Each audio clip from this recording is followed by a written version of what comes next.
Oh, that was a long day. I find myself in Los Angeles once again. Just got to my hotel room. Flight over from London was good. It was 11 hours long. The weather was good. Crew were lovely. Aircraft behaved itself. But I'm now in my hotel room trying to make a decision. Where do I go tomorrow to take some pictures? I don't know if you've ever had this. Tiredness certainly doesn't help with indecision.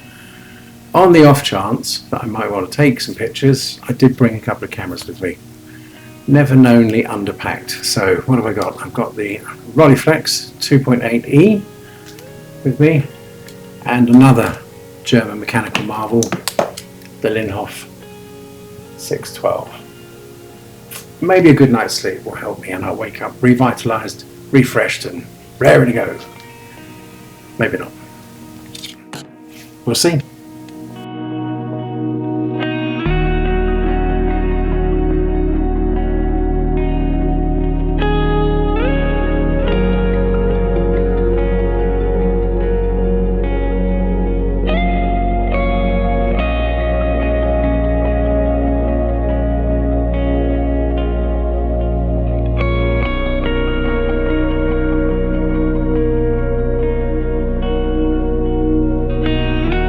It's amazing what a good night's sleep can do to help with the decision-making process. I woke up this morning with a clear head, early hours here because of the time change, but I put a pin in a map, and despite leaving at crazy o'clock, as you saw, the drive was 3 hours, so I didn't quite make sunrise. But here I am, and I'm going to spend the next 24 hours in Borrego Springs.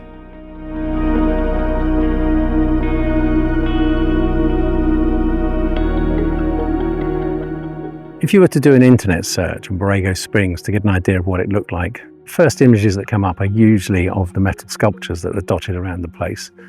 They're really very impressive, the most famous of which is the serpent, which is back that way a little ways, but having just taken a look at it as I've driven past, I think that's going to be better in the late afternoon, early evening sunshine. So I've got the Rolleiflex 2.8 loaded up with some Portra 160, and I'm going to capture some of the smaller sculptures that are around, like the elephant behind me. This one seems to be quite popular with the birds. So I've metered this with my phone, as the Rolleiflex doesn't have a light meter. And it's saying f11 at 250, and I've rated the film at 100. I just love the way these images snap into focus with this Rolleiflex screen. It's just wonderful for composing.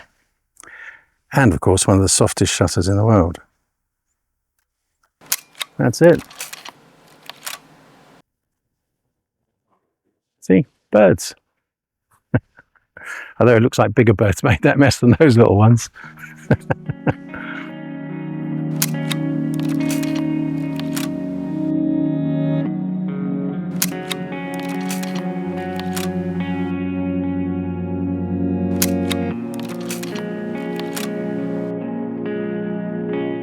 I wasn't planning on taking this image with the Linhof 612, but then I took a picture on my phone using the Viewfinder app. I don't know if you've ever used that. I think Carl McDougall introduced me to it a few years back. And it's superb. So I took the picture with the Viewfinder app, simulating the Linhof 612 with the 65mm lens. Then in photos, use the filters. I think it's Noir that gives the closest to a red filter on black and white film. So I've got Tri-X 400 in here with a Hoya red filter. So I've rated the film at 100 ISO, and I'm just going to compose here. It's saying f16 at 1/60th. And at 1/60th, I'm quite happy to shoot this handheld. Once I get below a 15th, then definitely on the tripod. Oh, and it's scale focusing because there's no viewfinder as such. But with f16, you don't have to be incredibly precise.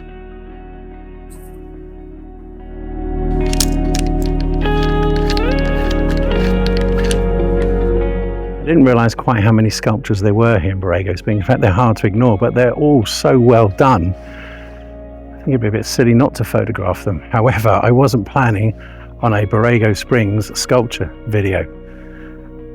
But they're very good. I mean, check this one out.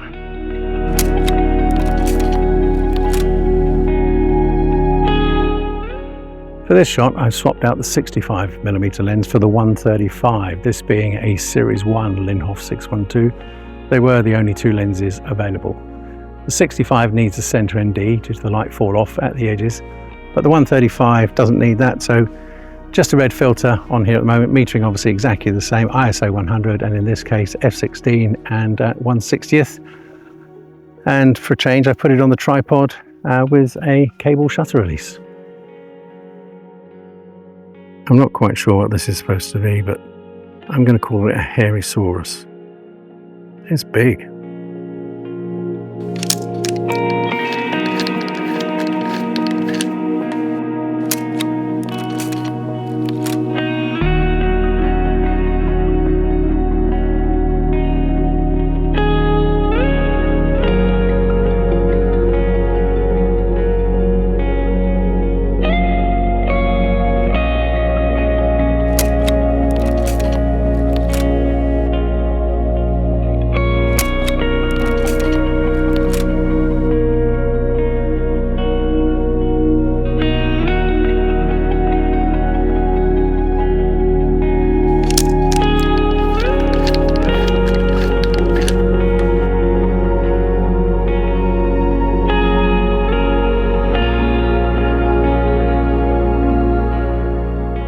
So, an abandoned building in the desert with graffiti on it.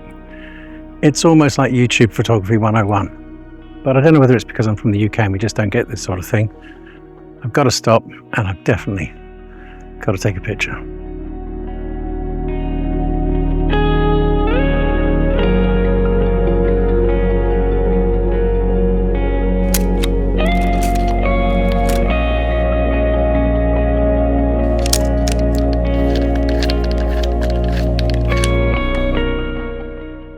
So, being an airline pilot, I do struggle to go past an airport without stopping and having a look.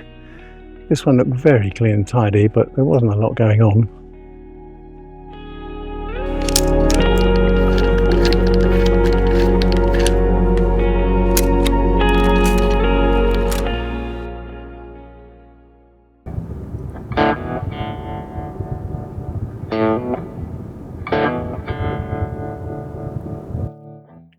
This 1957 Buick Super Riviera has definitely seen a bit too much sun, but being from the desert, it's not particularly rusted out, and it does have a very cool patina.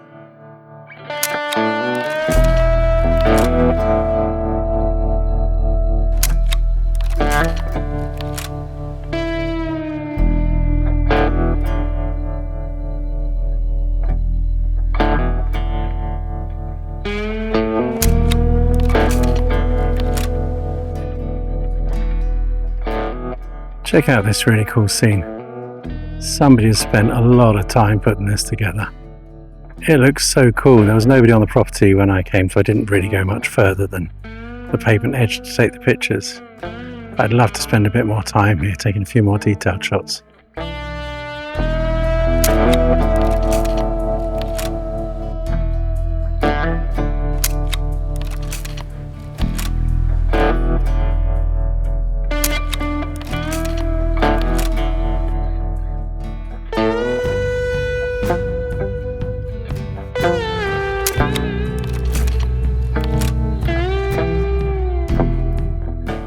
I'm not sure this shot is going to work. The building is not that interesting, but I really like the way it sits against the mountains in the background. With the depth of field that I want at f11, the shutter speed means that the leaves that are blowing around at the top of the palm aren't quite going to be frozen, so there'll be a bit of motion blur with regard to that. But with these bright blue skies, not a cloud in the sky, certainly in for this shot, the red filter will show it verging on the infrared, so I think it should look pretty good. Worth a try anyway.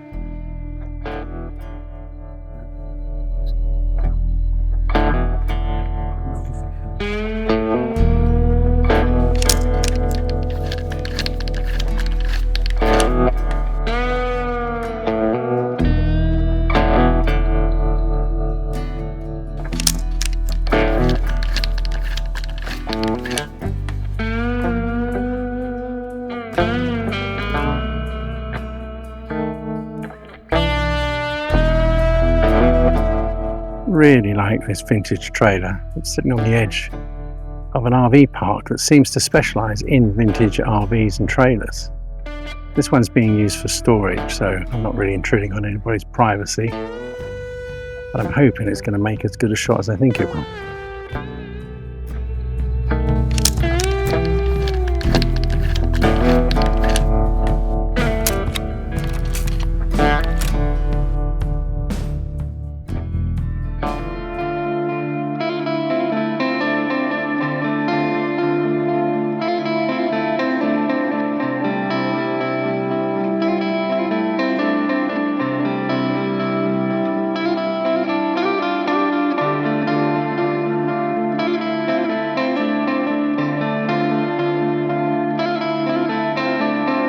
Bump.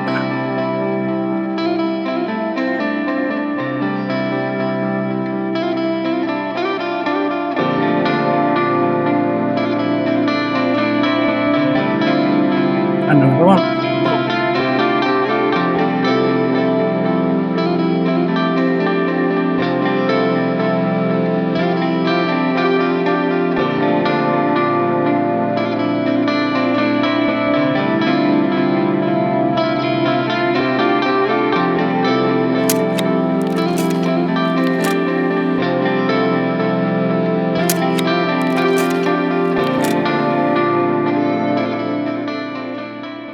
I wanted to stand here to give you some idea of the scale of these sculptures. I'm 6'2", and this thing towers above me. They're just incredible.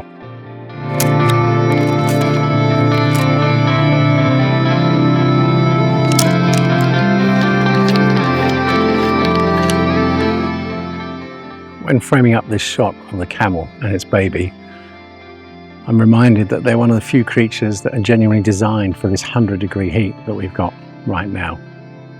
Anyway, when I was framing up the shot with the Linhof, the idea was to put the camel and its baby in the right-hand third, and then use the telegraph poles on the left as the leading lines to balance the shot out.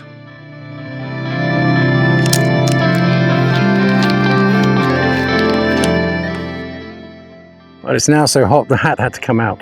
Sorry about that. These remind me of like the science fiction horror movies where they used to use the models, the stop action. They're incredibly cool close up and big. I'm guessing the tail on the scorpion must be over 5 meters, 15 plus feet. And I guess they're squaring off, so I'm going to try and get some pictures that make it look like they're doing that. A few different angles. And yeah, very impressive. More impressive in the flesh than if you look on Google Images or YouTube and all that kind of stuff. Anyway.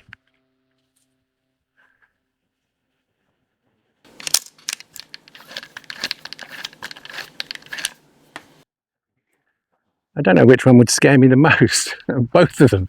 I think the scorpion is possibly a bit more terrifying. Let's get another one of the pair of them together from a different angle.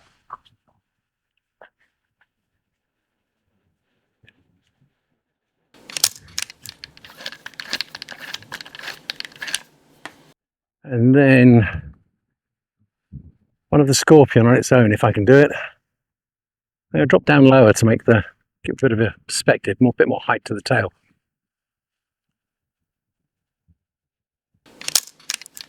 I'm sure that didn't look very elegant from behind. Sorry about that.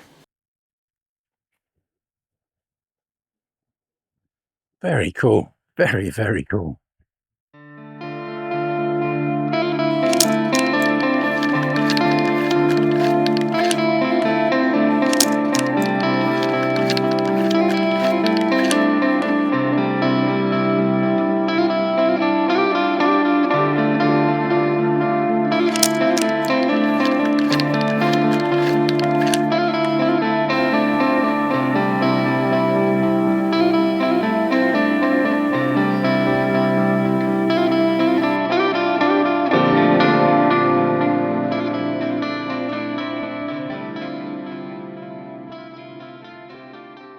So I saved the biggest and best until last. In fact, this was the first structure I sorted out this morning when I arrived, but I soon realised that the sun was over in the east and the serpent's face was in shadow.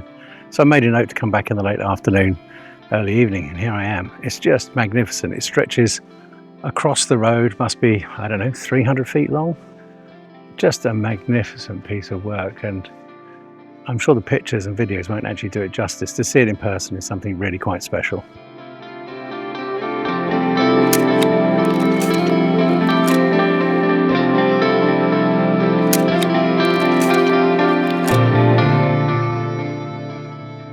Well, good morning again.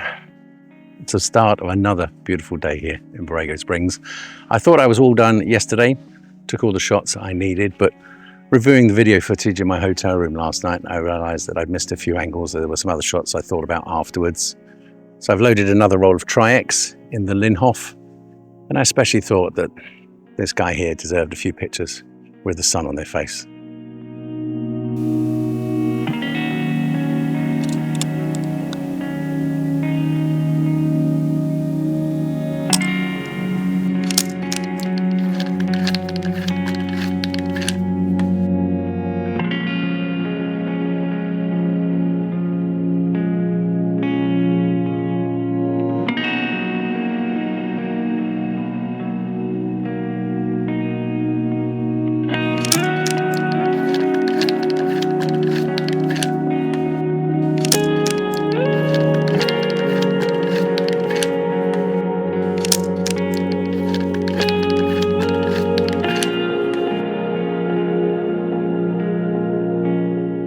So that's it for me from Borrego Springs. My 24 hours here is up, and I'm going to head off to Los Angeles very shortly.